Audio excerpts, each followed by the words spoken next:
आइए इन सवालों के जवाब जानें और समझें कि क्यों मोदी सरकार कांग्रेस की एकजुटता और श्री राहुल गांधी की बुलंद आवाज से डर गई है। पहला, जब चीन ने हमारे देश की सरजमी पर कब्जा किया, हमारे जवान शहीद हुए, तो प्रधानमंत्री जी ने कहा, सर्वदलीय बैठक में कहा, न कोई घुसा है और न कोई आया है। तब विपक्ष की एकमात्र आवाज श्री राहुल गांधी ने सरकार की इस झूठ को घेरा और देश की माटी के लिए, शहीद जवानों के लिए आवाज उठाई। आज 2 साल बीत जाने के बावजूद भी चीन को भारत मां की सरजमी से खदेड़ नहीं पाए, इसलिए श्री राहुल गांधी से परेशानी है। दूसरा, महंगाई से हो रही जनता की बदहाली पर श्री राहुल गांधी ने लगातार सरकार को घेरा। पेट्रोल डीजल के दामों पर, रसोई गैस पर के दामों पर, सीएनजी पीएनजी के दामों पर, बढ़ते खाने पीने की वस्तुओं के दामों पर उन्होंने लगातार देश के मध्यम वर्ग,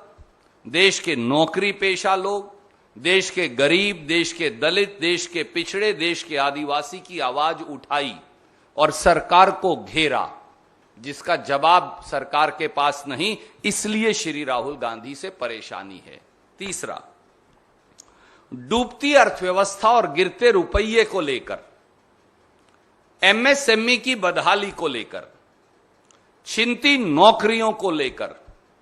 चौतरफा 45 साल की सबसे भयंकर बेरोजगारी को लेकर, युवाओं के गुस्से को लेकर श्री राहुल गांधी ने सवालों की झड़ी लगाकर मोदी सरकार को घेरा, इसलिए श्री राहुल गांधी से परेशानी है। चौथी बात, कोरोना में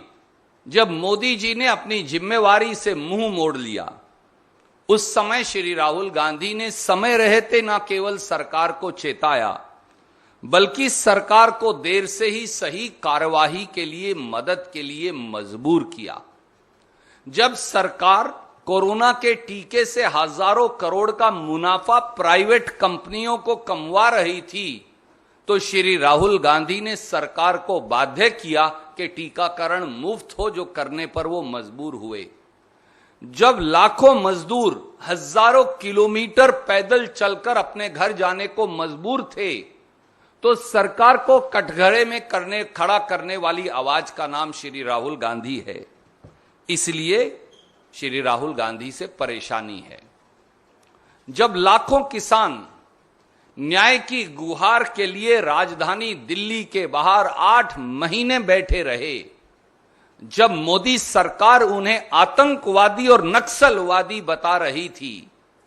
जब उनको अपराधी और देशद्रोही घोषित कर दिया गया था, जब उनके रास्ते में कील और कांटे बिछा दिए गए थे,